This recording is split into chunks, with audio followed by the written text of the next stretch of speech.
Ok. Boa noite. Estamos iniciando mais uma aula. Eu queria saber se vocês podem ver a minha tela de slides. Podemos sim. Nesta aula, vamos calcular. Todo mundo está vendo essa tela? Sim. Ok. Então, vamos lá. Então, nessa aula, nós vamos aprender a calcular o limite de algumas funções, como foi definido nas aulas anteriores, e conhecer alguns novos conceitos de limite, certo? Então, o importante é que a gente tem o conceito de limite, que a gente viu nas aulas passadas, e que quando o limite é um número, certo? Então, daqui a pouco, e a gente se aproxima, por exemplo, o limite de uma função, quando x se aproxima do ponto x0, é um número L. Esse é o conceito de limite fundamental que a gente viu até agora. Daqui a pouco a gente vai suavizar um pouco esse limite e ver algumas variações dessa mesma definição, tá? Mas, em princípio, esse L é o limite, ele é um número real, tá? Não tem o conceito de mais ou menos infinito envolvido nessa definição até agora. Daqui a pouco a gente vai apresentar isso. Então, tá. Então, relembrando o que foi dito nas aulas anteriores, a gente tem um teorema muito importante que relaciona o limite de sequências, certo?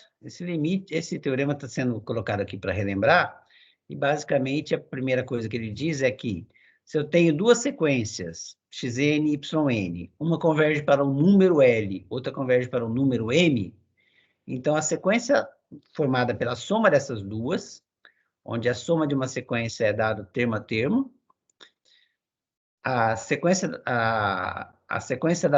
formada pela soma converge para a soma dos limites.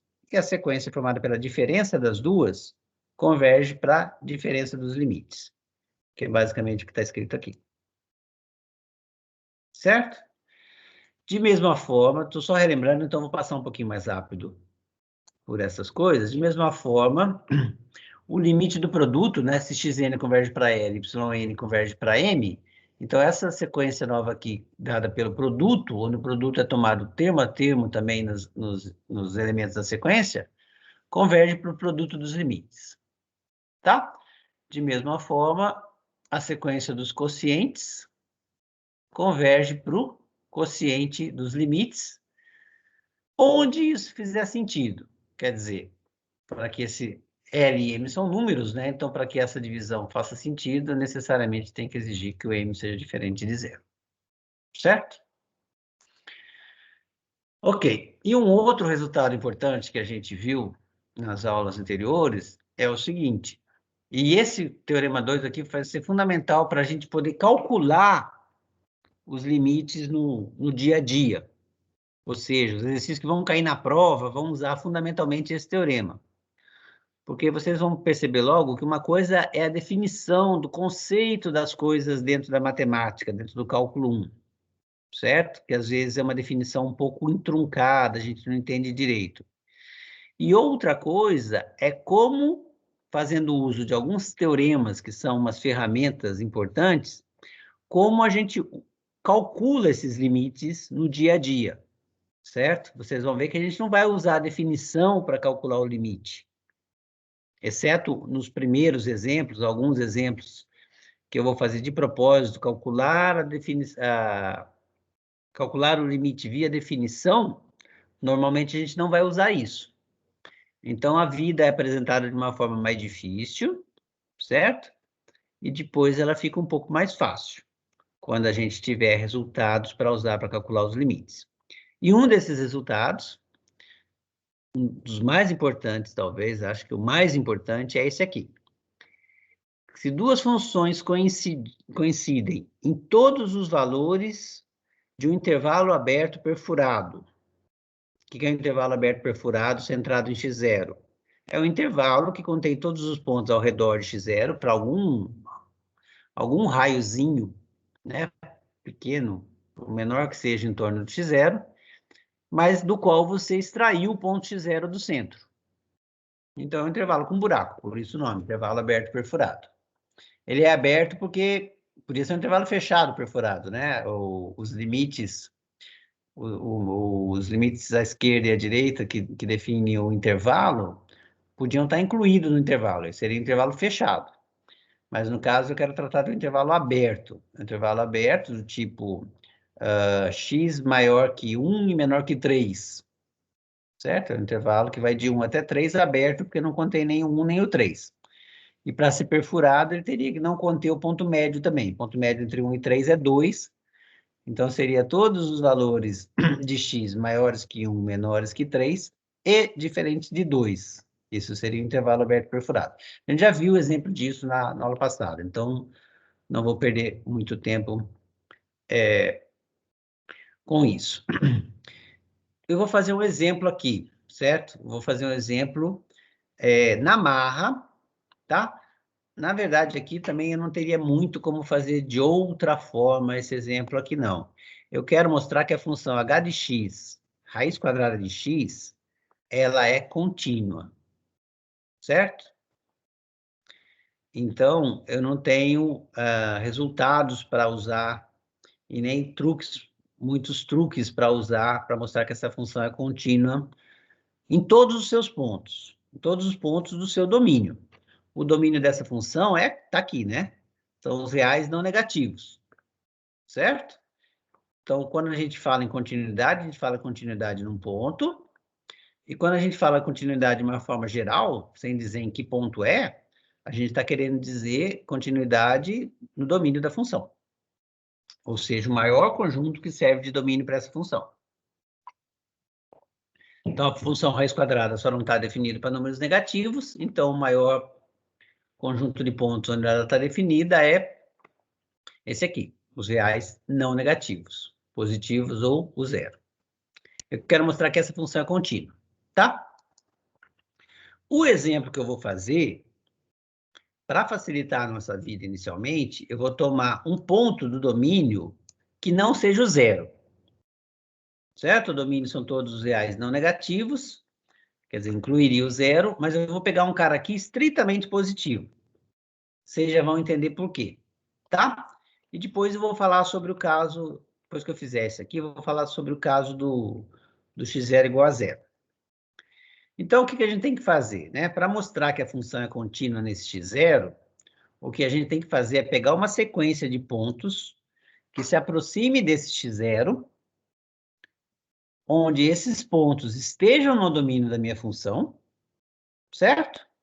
E mostrar que a sequência das imagens, se eu chamar de h de xn aqui, ó, h de xn é a imagem dos pontos xn pela h. Se eu chamar essa h de xn de yn, eu quero mostrar que essa sequência das imagens converge para a imagem do ponto, a imagem do x0, que é um ponto arbitrário. Vocês estão vendo que eu não estou escolhendo um ponto x0. Podia ser qualquer ponto positivo. x0 podia ser 1, podia ser 5. Mas eu já estou definindo, já estou mostrando a continuidade em um x0 qualquer positivo.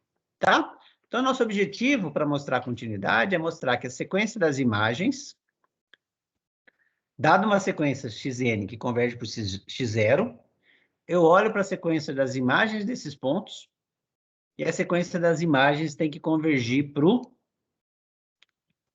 valor da função no ponto x0, ou seja, h de x0, que é a raiz de x0. Beleza? Então, olha aqui, Samuel, talvez isso aqui ajude as suas tentativas lá, mas aqui tem um truque meio mandrake. Não sei se você tentasse, se eu passasse esse exercício sem dar a ideia desse truque, quantas pessoas conseguiriam? Parabéns àqueles que conseguissem. Eu não lembro de eu ter conseguido fazer esse exercício sozinho quando vi pela primeira vez, tá? Mas não quer dizer nada, né? Pode ser que alguém consiga aí, depois me conte se conseguiu, coisas desse tipo, mas é um truque. Então, antes da gente ver o truque, vamos lembrar o que eu tenho que mostrar. Mostrar que essa sequência YN converge para o H de x0, o H de x0, que é o raiz de x0, significa, em termos formais, mostrar o seguinte: considere qualquer epsilon positivo, grande, pequeno, mas vocês vão ver depois que o que interessa são os pequenos. Por exemplo, pensa no epsilon, um número pequeno, 10 elevado a menos 23, por exemplo, né? Então, a gente deve ser capaz de exibir um primeiro índice para a sequência, ou seja, um N0, o primeiro índice a partir do qual, certo? Para todo índice maior do que aquele, eu devo ter essa desigualdade final aqui, ó. Aqui é módulo do raiz do xn, certo? Raiz do xn é justamente a sequência yn, né? Porque é h de xn. H é a função raiz de x. Então, h de xn é raiz quadrada de xn. Então, módulo do raiz de xn menos raiz do x0, isso em módulo é menor do que epsilon. Certo? Mostrar que a sequência yn converge para o h de x, para esse limite aqui, ó, aqui está o L. Esse é o L da sequência. Mostrar, desculpa, bom, é o L da sequência também, é o L da função que a gente está falando, né? É mostrar que, a partir de um certo índice, os elementos da sequência ficam tão próximos do candidato a limite quanto eu queira, porque esse epsilon aqui, ele é dado de forma arbitrária, a gente fala, é qualquer epsilon. Qualquer um que você escolha, mas, certo? Escolher um, ele está fixado, e você tem que mostrar que isso vale. Se outro aluno viesse e escolhesse um epsilon menor, teria que mostrar a existência de um outro N0, a partir do qual essa desigualdade vale. Certo? O epsilon é qualquer, mas escolhido 1, preso 1, a gente teria que mostrar essa desigualdade aqui para índices N a partir de um certo N0. Beleza, então a desigualdade a ser mostrada é essa. Agora, o truque que eu uso é esse aqui, ó. A gente já viu esse tipo de coisa e a gente sabe que se eu multiplicar... vamos olhar aqui da esquerda para a direita, né? Se eu fizer essa conta aqui, isso é exatamente igual ao que eu tenho aqui. Certo? Por quê? Porque esse pedaço aqui, dividido por esse pedaço aqui, ele é 1. Tá? E mais ainda, essas coisas nunca são zero. Não estou dividindo por zero, porque estou somando dois números que não são nulos. Porque o raiz de x0 não é zero, o raiz de xn também não é zero. Certo? Então, desse pedaço para esse, eu só, na verdade, multipliquei por 1, o 1 escrito de uma forma bem conveniente, que é isso sobre isso. Porque a gente sabe que se eu fizer isso, lá em cima aparece o produto notável, né, que é o quadrado da soma pela diferença, e daí eu chego a esse numerador aqui. Certo?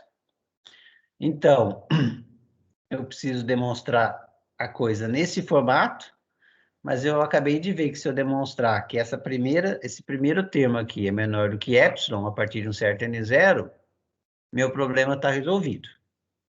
Tudo bem? Se alguém não estiver entendendo, pergunta, que daí eu vou mais devagar. Por favor. Tá? Então, eu vou esquecer o que está feito no meio, porque essas coisas são iguais, e vou trabalhar com essa expressão aqui, e quero mostrar que ela é menor do que esse epsilon. Lembra que esse epsilon é pequeno, é arbitrário, é um qualquer, mas ele foi fixado, ele está escolhido. Ele tem um valor lá, não me importa qual seja, mas ele tem um valor. Se é muito difícil para você pensar de forma abstrata, pensa que esse epsilon é o 10 elevado a menos 23. Tá? E depois você repete o processo com o outro epsilon, mas ele está fixado por enquanto. Então, esse epsilon fixado, dado esse epsilon, eu devo ser capaz de exibir esse N0. Que N0? Bom, N0 que tem essa propriedade. Para qualquer índice N maior do que o N0, esse primeiro termo aqui é menor do que aquele epsilon 10 elevado a menos 23 que vocês fixaram na ideia da cabeça lá atrás, mas que é um epsilon pequeno qualquer. Tudo bem? Beleza. Então tá. Então olha só. Agora aqui tem um negócio legal, né? Como o xn é uma sequência de termos positivos que converge para um número positivo, converge para o x0, né? E a gente tinha pedido que o x0 fosse positivo, certo? Então, xn é uma sequência de termos positivos que converge para um número positivo. Então, não tem jeito. Para uma sequência infinita de pontos, de valores positivos, convergir para um número positivo,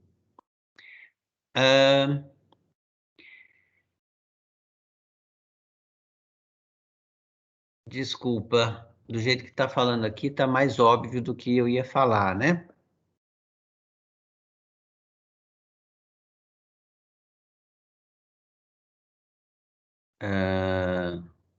Tá certo. Não, tá bom.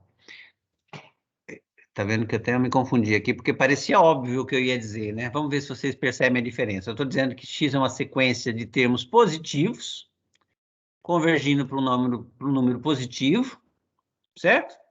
Então, existe um número positivo tal que todos os elementos da minha sequência satisfazem essa relação aqui. Xn maior que k maior que zero, para todo elemento da sequência. Alguém de vocês, e foi o que me confundiu por um segundo aqui, né? Alguém de vocês poderia pensar o seguinte, mas é claro isso aí, é óbvio, porque se o xn é uma sequência de números positivos, não tem como ele não satisfazer essa desigualdade. Certo? Mas, na verdade, tem.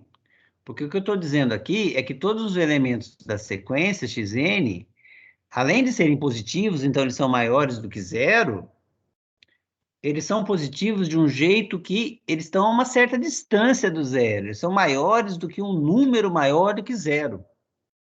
Lembra que essa sequência é infinita. Certo? Por exemplo, se eu pegar a sequência 1 sobre n, é uma sequência de números positivos, para a qual não vale isso aqui.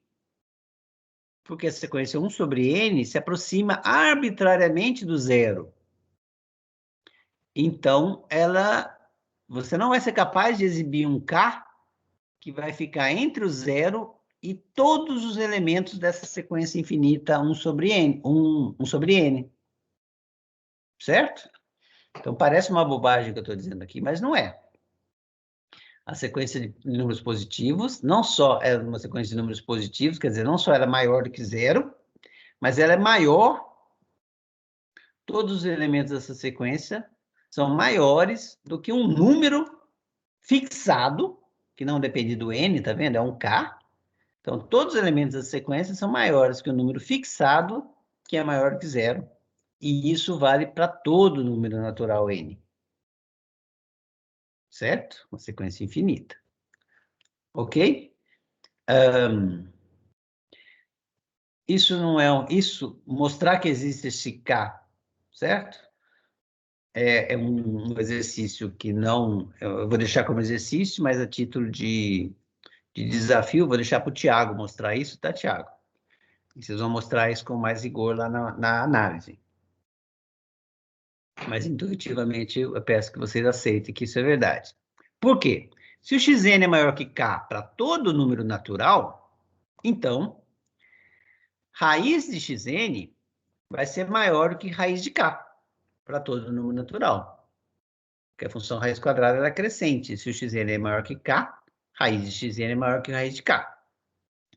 E se ao xn eu somar raiz de x0, se ao raiz de xn eu somar raiz de x0, como raiz de xn já era maior que k, raiz de xn somado com raiz de x0 vai ser maior do que raiz de k mais raiz de x0.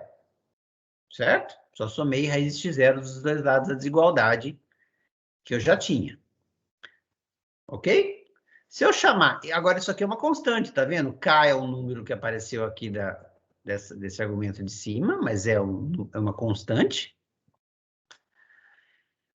x0 é o ponto do qual a gente está se aproximando, mas ele está fixo também no processo, ele é uma constante. Se eu chamar essa soma aqui de um novo número delta, esse cara é positivo. Certo? Esse cara é positivo. Então, eu vou chamar ele de delta só para simplificar a minha vida. E como raiz de xn mais raiz de x0 é maior do que esse delta, os inversos dessas duas coisas satisfazem a desigualdade contrária. 1 sobre raiz de xn mais raiz de x0 é menor do que 1 sobre delta. Certo? Porque o delta é positivo também. Tá?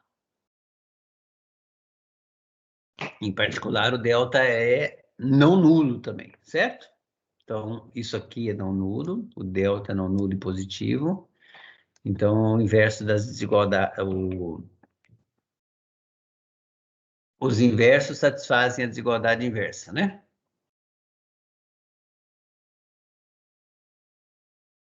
Eu deixei como exercício 4 fazer isso, né? Mas eu já acabei fazendo, né? Beleza. Então, agora a gente vai utilizar o que a gente não usou ainda. A gente ainda não usou o fato de que a sequência xn converge para x0. Certo? A gente tem naquela desigualdade ali com o delta, mas a gente ainda não usou esse fato aqui. Então, vamos usar esse fato aqui. O que isso significa? Dizer que a sequência xn converge para x0, e aqui eu vou usar um delta1 só para não confundir com aquele delta lá de trás que vocês fixaram na cabeça, que era o 10 elevado a menos 23, um número pequeno. Aqui é um delta qualquer também, mas eu vou chamar ele de delta1. Certo? Então, dizer que a sequência xn converge para x0 quer dizer que qualquer epsilon1 que você pegue, existe um índice, que eu estou chamando de N1 também, para não confundir com N0 lá da outra situação, tá? De tal forma que para todo índice da sequência a partir do N1, a diferença dos elementos da sequência com o limite para o qual ela converge, que é o x0, essa diferença em módulo é menor que o epsilon1 que você pré-determinou, que é qualquer também, é outro epsilon1, mas também solto, arbitrário. Tudo bem? Então, essa é a definição do xn convergir para o x0, tá? Vê que tem um epsilon1 que aparece aqui, que é qualquer, mas pela definição existe esse N1 aqui, tá? Onde a partir desse N1, essa desigualdade se verifica. Opa, cara. Tá, não deixa eu marcar. Essa desigualdade aí da última linha se verifica. Ok. Então, agora, o que eu vou fazer? Esse epsilon1 que está aqui, que eu uso na definição da convergência do xn para o x0, ele é qualquer. Então, eu vou escolher ele de uma forma muito inteligente. Eu vou escolher esse epsilon1 como sendo aquele epsilon lá de trás, que era qualquer, mas que era um número fixado, que para fixar as ideias, vocês trataram ele como se fosse o 10 elevado a menos 23, vezes o delta que é aquele raiz de k mais raiz de x0. Certo? Por que eu vou fazer isso? Parece uma mágica também, mas vocês vão ver que é uma mágica construída para dar certo. Por que eu vou fazer isso? Lembra que eu queria mostrar que esse cara... lembra que eu queria mostrar que esse cara aqui era menor do que o epsilon dado, certo? Mas esse cara aqui, a gente já tinha manipulado ele lá atrás e tinha transformado nessa fração, multiplicando em cima e embaixo pelo raiz de n mais raiz de x0, certo? Então, beleza. Agora você olha que essa desigualdade aqui se verifica porque 1 sobre raiz de xn mais raiz de x0 é menor que 1 sobre delta, né? A gente fez aquela continha ali atrás para usar isso. Beleza. Mas olha só, a partir do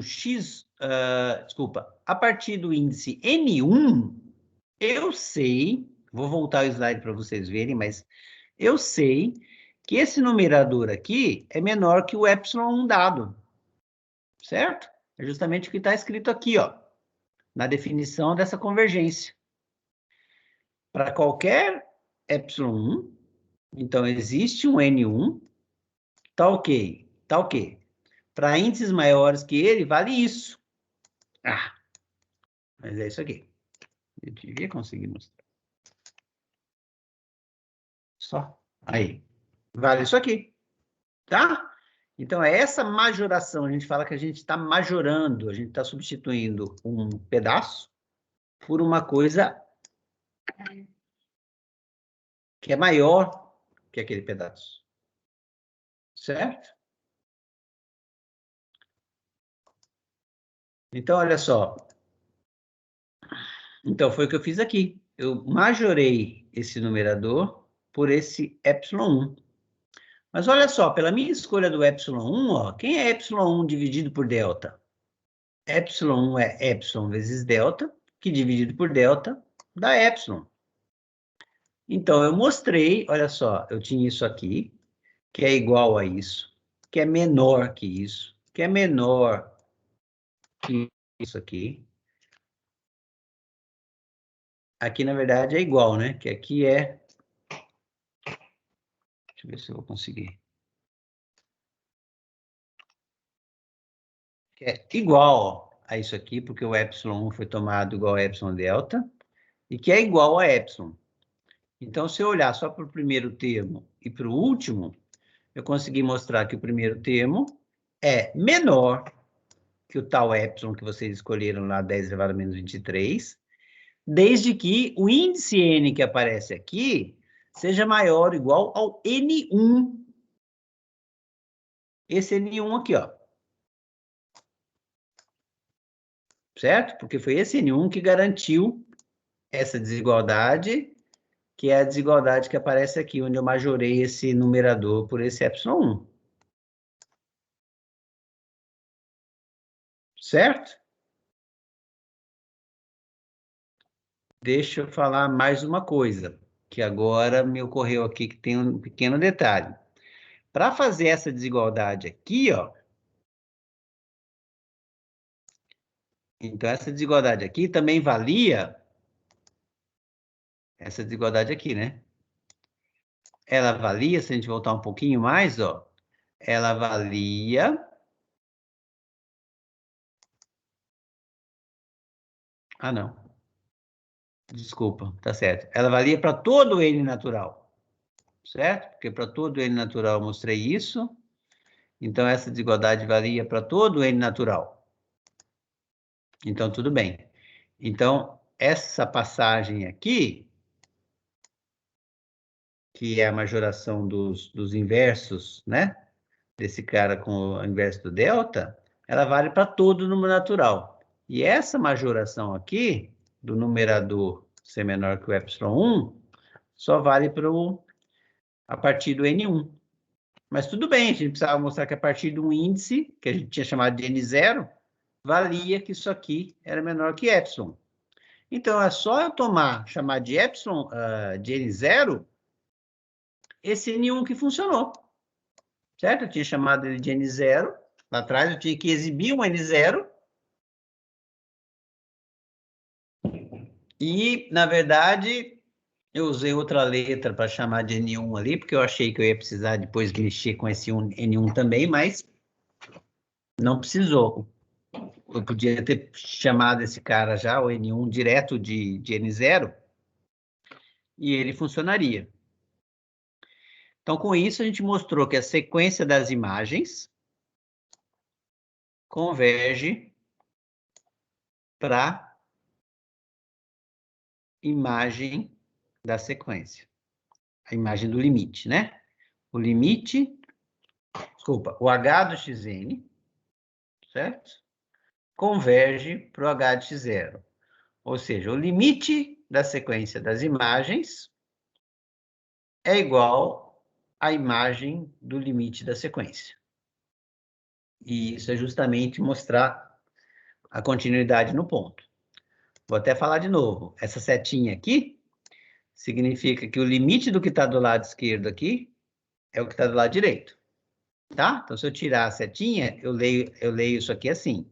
O limite da imagem do xn pela H é igual à imagem pela H do x0. Mas o x0 era o limite da sequência xn. A gente está mostrando que o limite da sequência das imagens é a imagem do limite da sequência. E isso é exatamente a definição de continuidade. Tá? Vocês veem que não é um exercício simples, não é o tipo de exercício que vai ser cobrado na prova, certo? Mas é um exercício importante que a gente entenda como ele é feito, tá? Seria bom que todo mundo entendesse.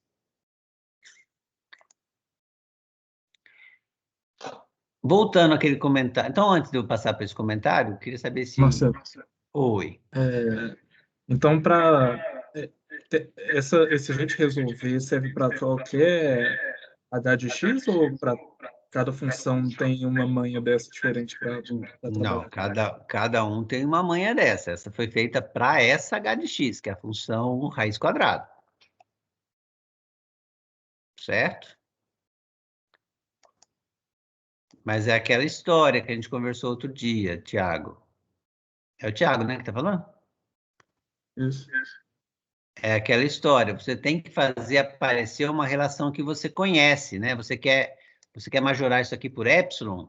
E olha só a relação que a gente fez. A gente fez um monte de manipulação, mas a gente fez aparecer aqui, ó, a relação que envolve o fato de que a xn converge para x0. Se a xn converge para x0, esse numerador é menor do que um epsilon 1 para qualquer epsilon que você queira escolher, a partir de um índice n1. Certo? Então, funcionou aqui esse truque, né? Esse truque aqui para a função raiz quadrada. A gente teve que usar um truque em separado para majorar 1 sobre esse cara aqui por 1 sobre delta. Certo? Mas o truque mais comum que sempre vai aparecer é em algum lugar você tem que usar o fato de que a sequência xn converge para x0, certo? E onde foi que a gente usou? A gente usou aqui, ó. Esse numerador fica tão pequeno quanto eu queira. Bastando para isso tomar n suficientemente grande. O que é n suficientemente grande no nosso caso? N maior do que o n1. Que n1?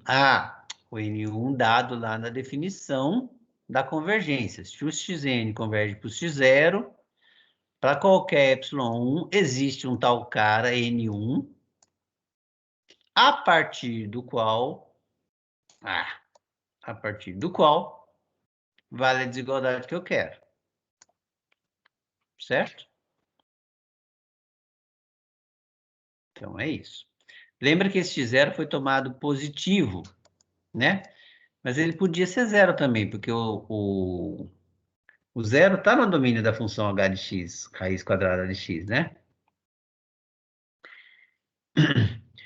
A diferença com o x0 igual a zero é que, primeiro, não teria aquele fato de poder dizer que todos os elementos da sequência que convergem para o ponto necessariamente seriam maior, mesmo sendo números positivos, seriam maior do que um k maior do que zero. Certo? Então, tem que tomar um cuidado aí. Além de que, esse caso do x0 igual a zero, como o zero é um ponto, digamos assim, é o último ponto à esquerda onde a função h de x está definida, né? Eu não posso me aproximar do ponto x0 igual a zero por ambos os lados. Eu só consigo, porque eu tenho que me aproximar do ponto por valores que estejam no domínio da função h. O zero está no domínio, mas os negativos não estão. Então, eu não posso me aproximar do x0 por valores negativos. Quer dizer, eu posso, mas não para calcular esse limite, porque eu vou precisar depois calcular o h dessa sequência. E se eu calcular a raiz quadrada de números negativos, eu vou para o campo dos imaginários, e não é o que a gente faz aqui no cálculo 1. A gente tem funções reais só. Então, para isso se cria o conceito de limite lateral, que dá conta do recado desse pequeno detalhe que eu acabei de falar. Enquanto no limite global a gente se aproxima do ponto a gente deixa que a aproximação seja feita do ponto por ambos os lados, valores maiores do que o valor do ponto ou menores, os limites laterais vão ser muito parecidos com o conceito de limite lateral, vou falar deles daqui a pouco, mas o limite lateral vai permitir que eu me aproxime do ponto em consideração, do tal do x0, que é o ponto onde eu estou mostrando a continuidade, ou só pela direita ou só pela esquerda. Ou seja, ou só por valores maiores do que o valor de x0, ou só por valores menores do que o valor de x0. Tá bom? Então, isso vai ser feito em outra aula, mas o processo é bem parecido com o que foi feito aqui, e vai envolver esse conceito de limite lateral, tá? Na verdade, eu coloquei aqui em outra aula, mas eu acho até que vai ser nessa própria aula aqui, se eu conseguir andar um pouquinho mais rápido, tá bom? Tem alguma dúvida sobre o que foi feito ali? Porque agora, Samuel, ajudou aí as coisas que eu falei, Samuel? Isso, Samuel foi embora. Ajudou sim, ajudou sim. Ajudou? Depois você tenta Ajudou. fazer lá, então, Depois se conseguir. Sim. Tá? Mas olha só, esse exemplo 8 agora vai reforçar o que eu disse quando eu estava te respondendo. Por quê? Porque o exemplo 8... deixa eu ver se... Tá. O exemplo 8, ele quer saber o limite dessa função f de x, certo? Que é raiz de x menos 3 sobre x menos 9, quando x se aproxima do 9. Tá? Então, agora a gente vai ver como mostrar esse limite sem ser pela definição. É o que eu falei, a gente não vai toda hora, aliás, muito raramente a gente vai mostrar um limite pela definição. Só quando não tiver outro jeito mesmo. Mas o exercício que eu fiz anterior é válido mesmo assim para que vocês entendam o processo e entendam a dificuldade envolvida no processo. Mas no dia a dia, como é que a gente faz? Então, vamos supor que nossa questão agora é essa. Pegar essa função f de x aí e mostrar o limite dela quando x tende a 9. Tá? Primeiro, a gente verifica o seguinte. A gente já viu lá atrás, em alguma aula, que as funções racionais, elas são contínuas em todo o seu domínio. Mas essa função f de x, ela é uma função racional? E se ela for, o ponto onde eu quero calcular o limite, que é o 9, ele está no domínio? Se ele estiver no domínio, a gente sabendo que a função é contínua, basta calcular o valor da função no ponto. Né? Calcular limite de função contínua é muito fácil. Bom, respondendo a segunda pergunta primeiro, né? O 9, que é o ponto onde eu estou me aproximando, nem está no domínio dessa função, certo? Porque ele zera o denominador, não dá para dividir por zero. E outra coisa, mesmo que ele tivesse, eu não posso usar o fato de que a função toda função racional é contínua, simplesmente porque essa função f não é uma função racional. Relembrando, a função racional é quociente de dois polinômios, e o que está aqui em cima não é um polinômio. Certo? Não é um polinômio. Mas a gente acabou de mostrar que essa funçãozinha aqui, raiz de x, que era h do exercício anterior, ela é uma função contínua. Certo? Então, lembra daquele resultado que fala o seguinte... quociente de funções contínuas, mesmo não sendo função racional, é uma função contínua também, mas no domínio. Então, eu poderia dizer, bom, essa função contínua, a função constante 3 é contínua. Então, a soma de duas contínuas, ou a subtração, né, que toda subtração é uma soma, é também uma função contínua. O numerador é uma função contínua, o denominador é um polinômio de grau 1, então contínuo. Então, o quociente de duas funções contínuas é contínuo. Tá vendo? Eu estou usando a continuidade, estou usando vários resultados aqui sobre continuidade, sem ser pela definição, para dizer que a minha f é contínua, onde?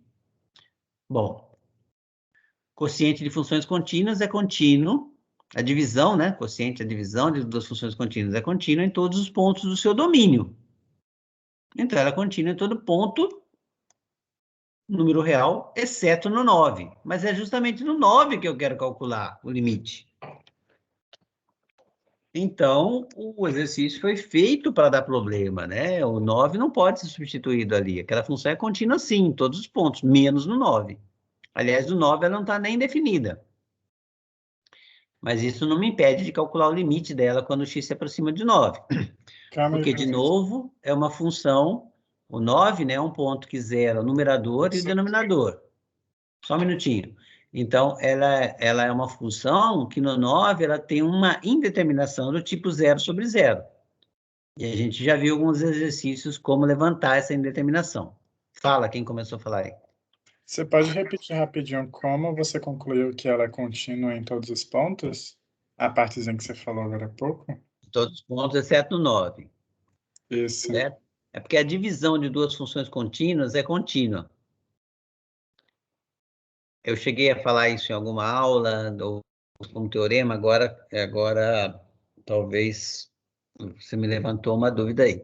Mas se eu não falei, eu devo ter deixado, porque certamente no livro texto esse resultado está lá.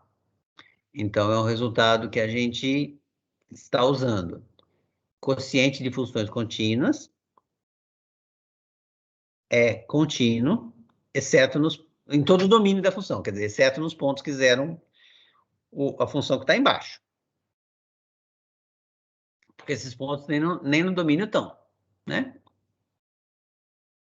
Vê se você, alguém aí me ajuda, me diga se eu falei isso, deixei isso claro como um teorema ou não. Por exemplo, a soma de duas funções contínuas é uma função contínua. A diferença de duas funções contínuas é uma função também contínua.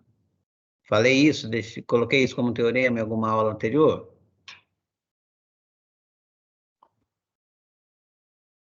Depois vocês confiram lá, então. Se eu não falei, não deixei isso claro como um resultado, talvez eu não tenha feito a demonstração, mas eu tenha colocado como teorema e falado, a gente vai usar essas ferramentas.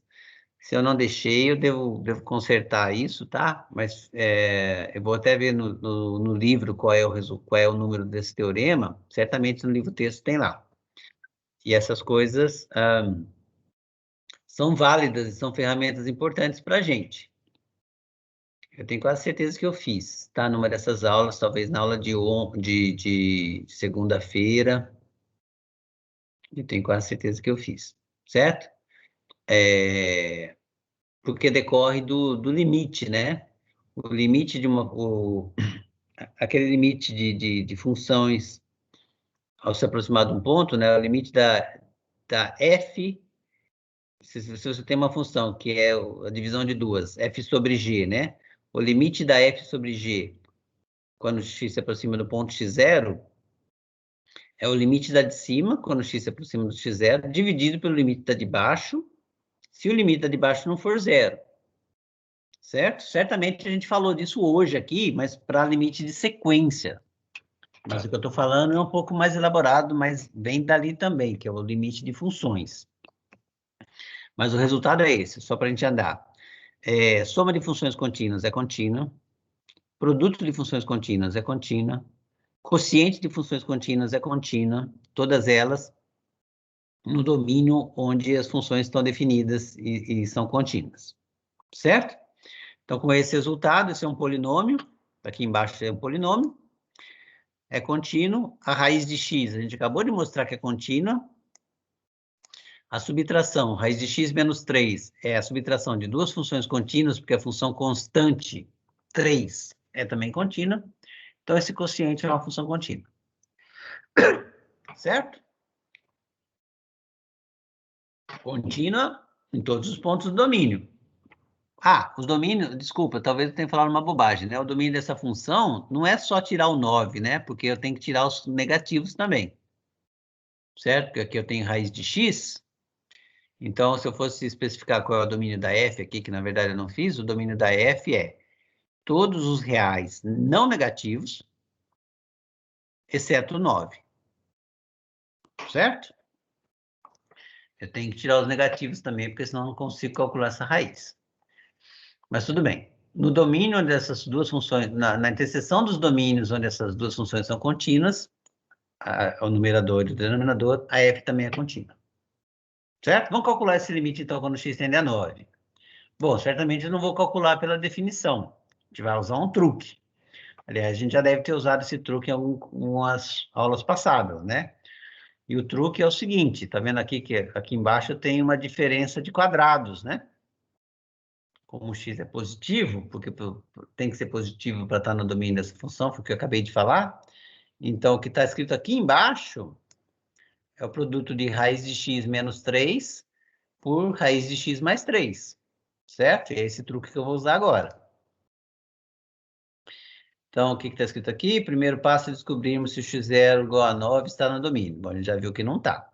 Se tiver, como f é contínua... Ah, tá vendo? Eu acabei fazendo o exercício para vocês. Mas era um exercício mostrar que a f é contínua sem ser pela definição. E o argumento é esse que eu acabei de falar, quociente de funções contínuas. Se tiver, como ela é contínua, segue que o valor do limite é só o valor da função no ponto. Mas daí a gente já viu que o x0 não é um ponto, o x0 igual a 9 não está no domínio. Então, o cálculo do limite não pode ser feito de forma tão simples, né? A função não é contínua no ponto. Quando a função é contínua no ponto, calcular o limite é a coisa mais fácil, porque o limite coincide com o valor da função no ponto. Então, a graça dos exercícios é calcular o limite quando a função não é contínua no ponto. Ou nem está definida no ponto, como é o caso aqui. Tá bom? Então, vemos claramente, mais um exercício, né? Que a f possui uma indeterminação do tipo 0 sobre 0 no ponto x0 igual a 9. Bom, a gente já tinha visto também, 0 no numerador e 0 no denominador, né? Isso que eu tinha chamado de indeterminação do tipo 0 sobre 0. Então, o exercício 9 também acabou de ser feito. Beleza, então o truque, ó, foi aquilo que eu falei. Essa é a f que eu quero calcular o limite. Aí eu enxergo que o que está escrito embaixo, x menos 9, é exatamente isso aqui. Por que eu posso fazer isso? Por que eu posso escrever que essa diferença de quadrados é isso? Bom, porque o x tem que ser positivo. Se o x é positivo, eu sei que existe a raiz dele é um número real. Por que ele tem que ser positivo? Bom, porque no domínio da minha f eu já tinha que fazer essa exigência, senão esse pedaço aqui nem existiria como número real. Beleza? Então, feito isso, aí esse numerador cancela com esse pedaço aqui e fica só essa função aqui, 1 sobre raiz de x mais 3, que eu chamo de função g. Tá? Agora, olha só, essa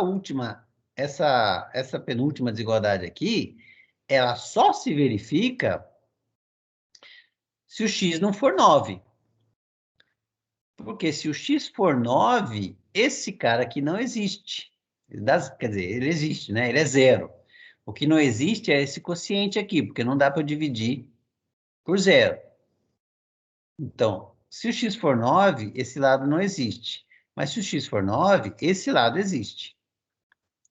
Fora do ponto 9, os dois lados existem e coincidem. Então, a G coincide com a minha F em todos os pontos do domínio da F, quer dizer, quando x é maior que 0, exceto no 9, porque no 9 esse lado aqui não existe. Certo? Então, aqui eu falei uma besteira. Onde a penúltima igualdade vale para todo número real, exceto 9, para todo número real não negativo. Certo? Tem que tirar os negativos, porque senão não faz sentido essa raiz aqui. Mas como eu quero olhar perto do 9, então isso não vai causar nenhum problema. Essa G e essa F coincidem, então, no intervalo perfurado em torno do 9, que não vá longe o suficiente para pegar números não negativos. Certo? E daí aquele teorema 2 lá de trás, que eu falei que era um teorema mão na roda, fundamental, importantíssimo, vai ser usado agora. Se essas duas funções coincidem em todo um intervalo perfurado em torno do 9, então o limite da primeira é igual ao limite da segunda. Esse é o teorema. Certo? Teorema 2, lá do começo dessa aula. Beleza. Então, o limite da f de x agora pode ser calculado usando a g. E por que isso simplifica a nossa vida? Simplifica a nossa vida porque a g, ela é contínua no 9. Olha só a minha função g aqui, ó. Minha função g é essa. Ela é quociente da função constante 1 pela função raiz de x, que a gente já mostrou agora de pouco que era contínua, mais a função constante 3. Então, essa função que está aqui embaixo é uma função contínua também. Então, a g é quociente de duas funções contínuas. E, pelo resultado que eu falei agora de pouco, divisão de funções contínuas é contínua em todo o seu domínio. E, diferente da f, que não tinha o 9 no seu domínio, a g tem. O 9 pertence ao domínio da g. Esse foi o truque. Certo? Eu levantei a indeterminação. Então, calcular o limite da g, como a g é contínua no 9, é muito fácil, porque calcular o limite da g é simplesmente calcular o g de 9. E o g de 9 é um sexto, né? Porque a g está aqui, ó. Raiz de 9 mais 3. Raiz de 9 é 3, mais 3, 6, 1 sobre isso. Um sexto. Pronto. Então, o limite da f é um sexto. Essa g é uma função auxiliar que a gente disse que ajudou a levantar a indeterminação do tipo 0 sobre 0. Tá bom? E eu acho que eu acabei de resolver também o exercício 9 com esse falatório todo que eu fiz. Bom, aí uma pergunta que vem é a seguinte: e quando é que um limite não existe? Certo? Porque a gente viu aqui quando que os limites existem. Então, quando que o limite não existe? Então, na aula passada, a gente viu um exemplo, por exemplo, da função seno de 1 sobre x. E o ponto x0 igual a 0, que é um ponto que não está no domínio dessa função, mas a gente já viu que para calcular limite não precisa que o ponto esteja no domínio. Mas pior, esse limite não existe porque a função seno de 1 sobre x, ao me aproximar do zero por valores maiores que zero, por exemplo, ela fica varrendo todos os valores de menos 1 a 1. Certo? Então, se você pegar qualquer sequência que se aproxime do zero,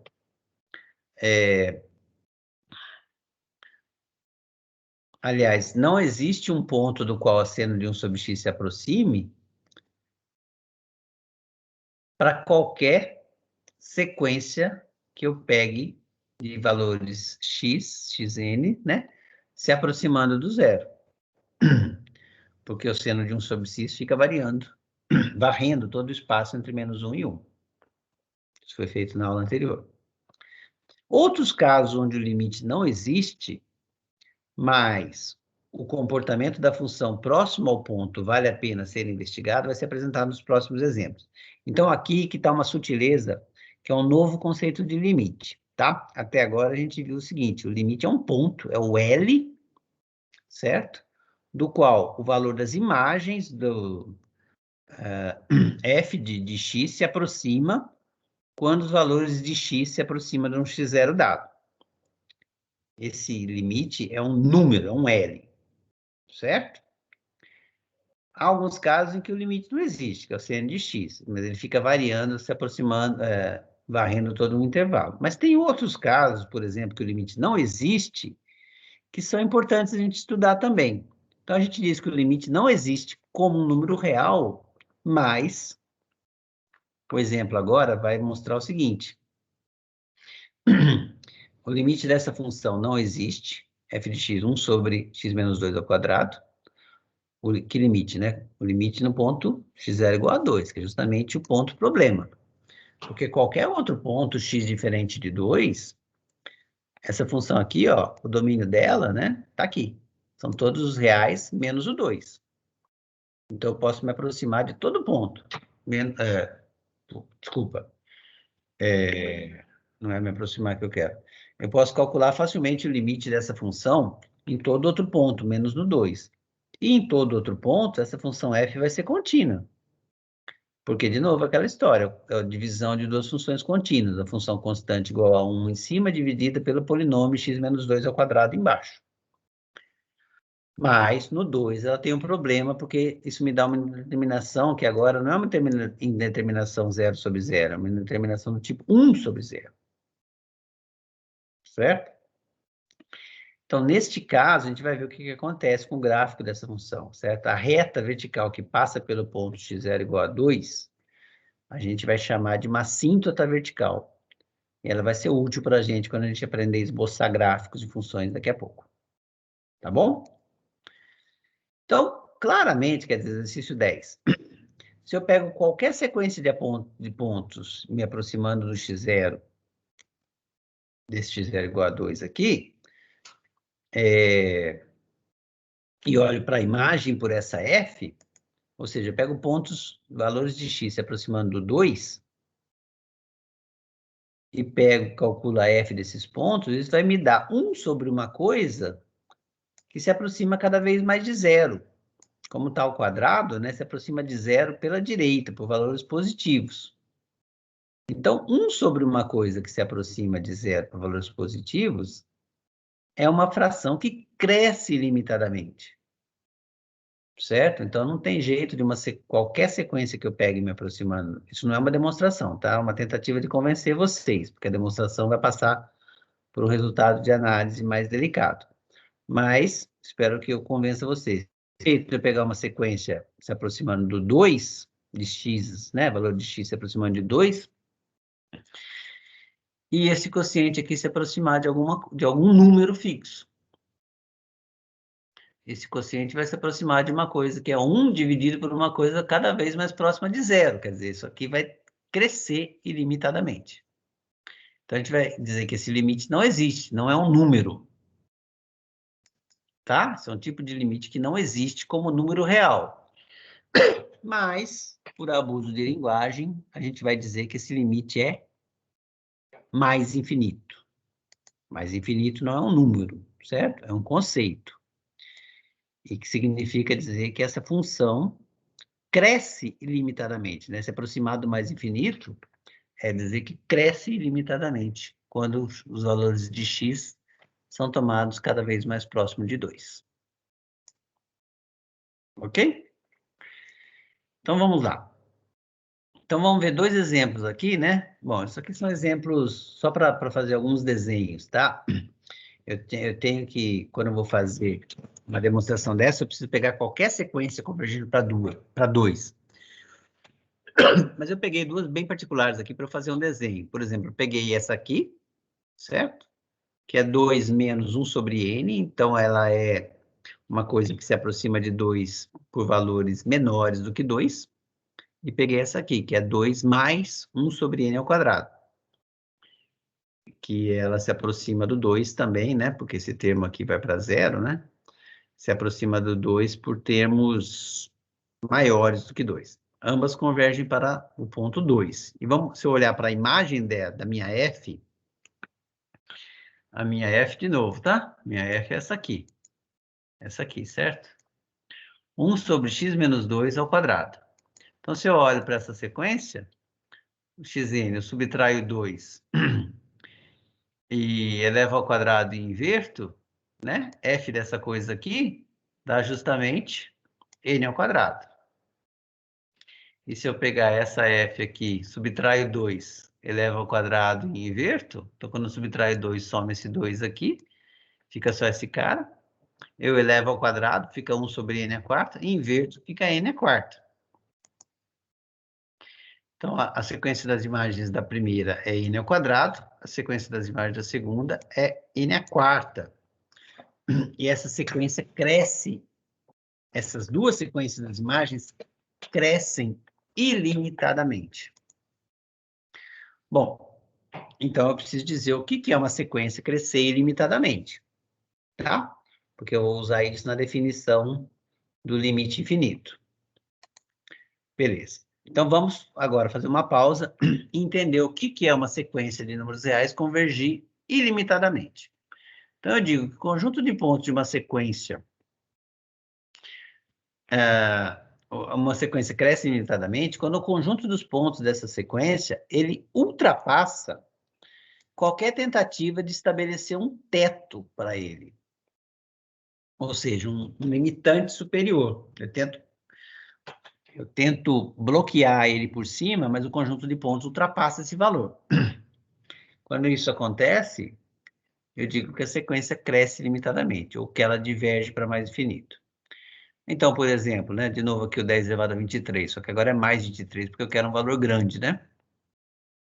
Vamos tentar colocar um teto para aquela sequência n ao quadrado lá, 10 elevado a 23. Será que chega uma hora que a sequência n ao quadrado ultrapassa esse número? Claro, né? Em algum momento os valores da sequência irão furar o teto, lógico, para aqueles exemplos dados. Mas aqui eu estou fazendo uma definição mais geral. Quando que uma sequência cresce limitadamente? Quando qualquer tentativa de teto que você tente, que você imponha a ela, em algum momento, ela fura esse teto. Ok. Então, aqui está a definição formal, né? Dada uma sequência de números reais, x1, x2, x3, tarará, dizemos que essa sequência cresce limitadamente, ou a gente diz também que ela diverge para infinito, no caso, mais infinito. Depois a gente vai fazer uma definição análoga para menos infinito. Se qualquer m que eu escolha para ser o teto, existe um índice n0, a partir do qual, quer dizer, para xn maior, para n maior do que n0, os elementos da sequência superam o m. Certo? A partir do qual, né? A partir do qual tem que ser lido assim, né? O xn é maior que o m para todo n, para todo índicezinho n aqui, maior do que n0. Isso que significa o a partir do qual. Tá? Então, essa é a definição da sequência crescer ilimitadamente. Ou dito de outra maneira, né? A gente diz que a sequência diverge para mais infinito se, para qualquer valor positivo m que você tente colocar como um teto para frear a tua função, existe um índicezinho n0, a partir do qual os valores da sequência superam aquele cara que você quis colocar como teto. Tá? Duas formas parecidas de dizer a mesma coisa, na verdade, são bem parecidas, porque são a mesma coisa. Então, aqui tem alguns exemplos, né? Claramente, a sequência xn dada por n, 1, 2, 3, 4, ela cresce limitadamente. Olha o gráfico dela aqui. Tenta colocar qualquer que seja o teto aqui, você vai ver que ela fura, certo? Eu deixo como exercício para vocês mostrarem isso em detalhes. Olha aqui de novo, Samuel, alguns exercícios para mostrar o limite de uma sequência, né? Na verdade, aqui é para mostrar que o limite não é o número real, mas que essa sequência, ela cresce ilimitadamente. Mas o tipo de raciocínio é parecido com aquele outro, só que agora com essa definição que a gente acabou de dar, tá? Tem mais alguns exemplos aqui, ó, n ao cubo, 1, 8, 27, tem o gráfico dela aqui, né? E aqui uma dica de como verificar, certo? Dado um m positivo, tome o primeiro natural para o qual raiz cúbica de m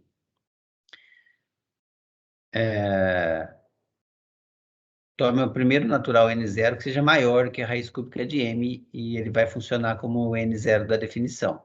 Deixo os detalhes para vocês verem, fazer isso como exercício.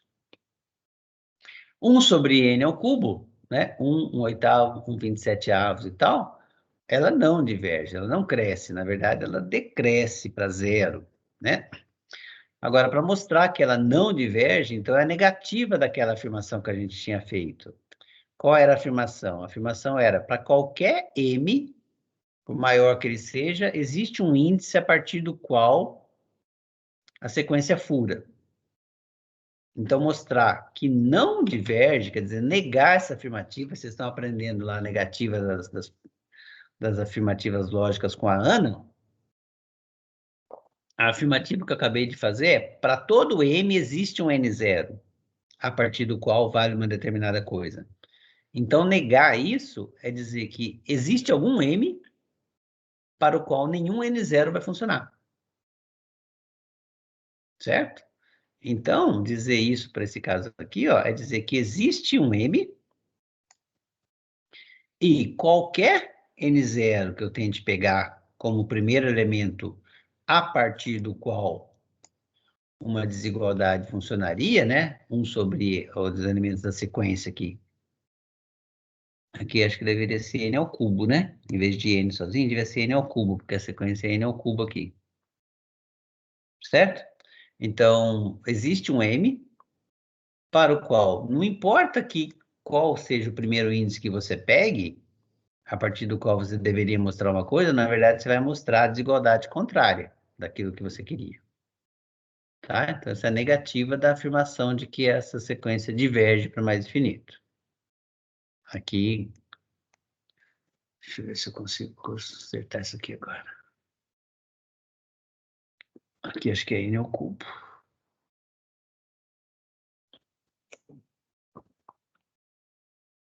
Ok. Mais alguns exemplos?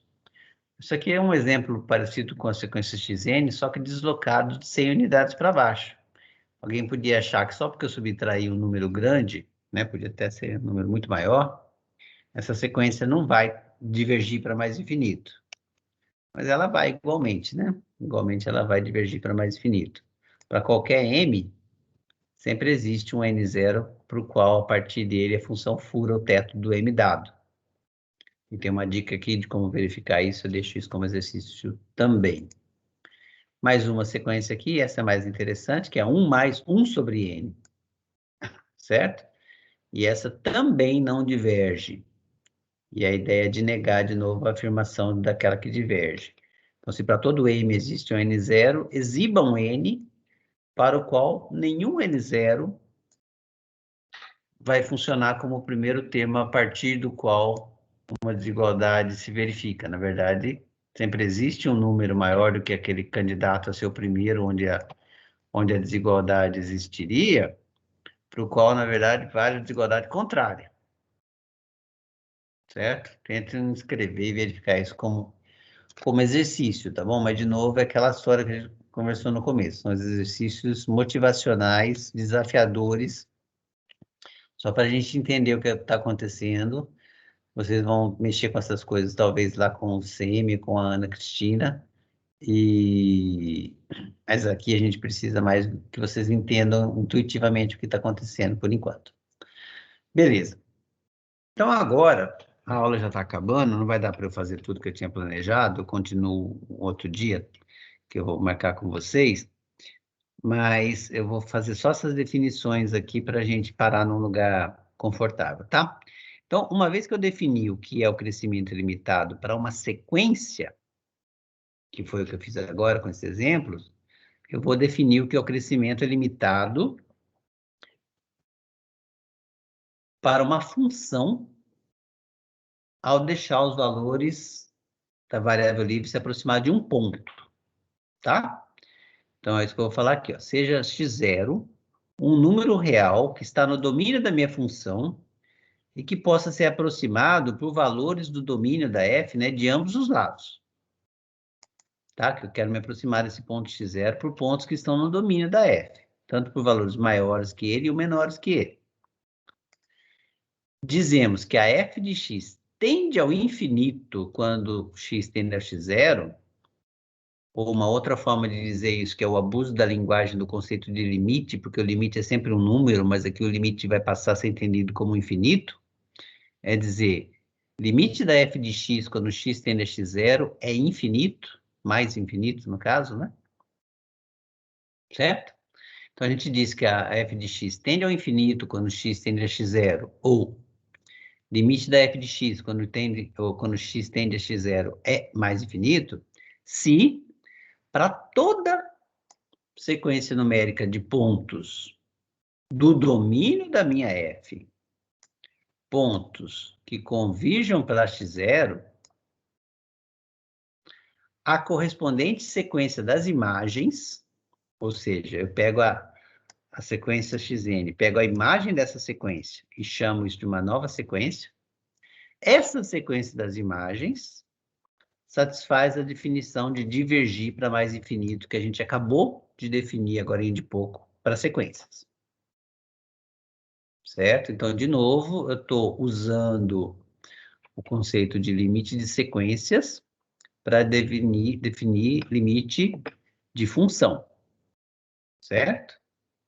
Então, eu pego uma sequência de pontos xn convergindo para o x0, uma sequência convergindo para o x0, crio a sequência das imagens, chamo ela de uma outra coisa.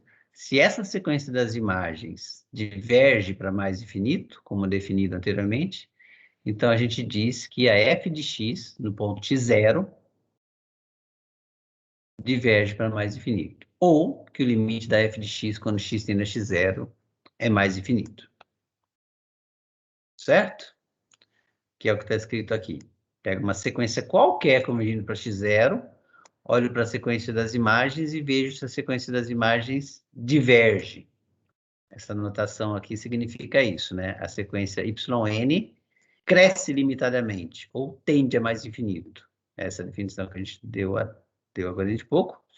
Agora, isso está em vermelho aqui. Tem que valer para toda a sequência xn que converge para o x0. Certo? E a notação é aquilo que eu falei agora de pouco, né? Um abuso, porque até agora a gente estava usando essa notação do lado direito aqui, do limite. Limite para a gente sempre foi, até agora, até 5 minutos atrás, pelo menos, um número. Limite da f de x quando x se aproxima de x0 era um número real. Então, por que eu estou colocando esse símbolozinho de infinito, tá? Isso é um abuso de linguagem para o que a gente acabou de definir agora. Ou seja, ao me aproximar do x0, a sequência das imagens, pela f, cresce ilimitadamente. Então, a gente diz que esse limite é, desculpa, mais infinito. Quando é mais infinito, eu não preciso colocar mais na frente. Mas um conceito análogo, né? Que eu vou deixar, acho que, como exercício para vocês escreverem direitinho os detalhes, valeria quando a sequência tende a sequência das imagens tende a menos infinito, diverge para menos infinito. Tá bom? Então, eu vou parar aqui, que vai ser um lugar bom, a gente volta, vou marcar uma outra aula para a gente voltar. Vocês me lembrem exatamente que slide eu parei, é o 39 de 75, tá? E a gente vai voltar a esse exemplo aqui, tá? E agora, munido dessa definição que a gente acabou de fazer, a gente vai estudar o que acontece com essa função quando o x se aproxima do 2, certo? E a gente vai mostrar que essa função, ela diverge para mais infinito nessa notação, nessa definição que eu dei agora. Tá bom? Essa aula que a gente fez agora, também, vocês vão ver que ela já ela já foi gravada uma outra vez, essa mesma aula que eu estou falando agora, talvez hoje eu tenha falado com mais detalhe, porque alguns comentários que vocês fizeram aí no começo, a gente fez render, tá? Mas essa aula também já está postada lá no Moodle para vocês. Quem quiser assistir o final dela que está faltando, pode dar uma olhadinha lá. Tá? De qualquer jeito, eu vou gerar essa gravação também e vou disponibilizar lá. E vou marcar um outro dia, não sei se essa sexta-feira agora, porque é imprensado feriado, pode ser uma boa opção ou pode ser uma opção ruim, não sei, vou pensar o que eu acho melhor para fazer, para terminar essa aula em todos os detalhes. Tá bom? Então, a gente parou aqui no slide 39, onde a gente vai voltar a esse exemplo depois. Já são 10h30. Será que tem alguém acordado ainda aí? Alguém quer comentar alguma coisa? Tiago, já foi dormir, Tiago? Tiago, tá aí ainda? Tem mais alguém aqui comigo? Nossa, cadê? Boa noite, estou aqui. Estamos aqui. Então, aí, tem algum comentário a fazer, gente? Eu vou... Não, deixa eu perguntar. Eu não vou... Antes de encerrar a gravação, tem alguém que queira fazer algum comentário Marcelo, com a aula em gravação? Quer dizer, seu comentário vai ficar gravado. Se não quiser, eu encerro também a gravação e a gente pode fazer um comentário sem gravação. Marcelo, falar que, por exemplo, o limite de x tendendo ao infinito também é um abuso de linguagem? Porque, por enquanto, a gente está trabalhando com x tendendo a um ponto, né? Um x zero. Esse é um outro tipo de abuso de linguagem que a gente vai ver daqui a pouco, certo? Porque o limite exatamente preciso é assim, o x se aproxima de um ponto, x0, e quando isso acontece, a f de x se aproxima de um número real L, tá? Esse é o limite. Quando dizer que o limite existe, é dizer que esse L existe como número real, e quando o x se aproxima do x0, um outro número real. A gente está agora flexibilizando um pouco esses conceitos e deixando o L assumir esse conceito de mais ou menos infinito. E daqui a pouco a gente vai fazer, sim, isso que você está falando também. Em vez de eu deixar os valores da variável livre se aproximar de um ponto x0, eu vou permitir que a variável livre, digamos assim, para usar um abuso de linguagem bem usado, né? Eu vou deixar que o ponto x se aproxime do mais infinito ou do menos infinito. A variável livre cresça ilimitadamente. Vai ser um conceito que a gente vai ver daqui a pouco. Tá? Mas ele está abstraindo a partir da definição original do limite, que é limite como número real. Existe um número real. Beleza?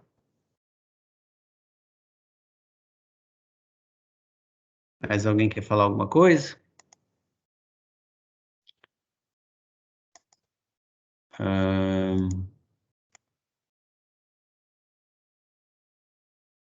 Eu vou fazer o seguinte, então. Eu vou encerrar a gravação agora.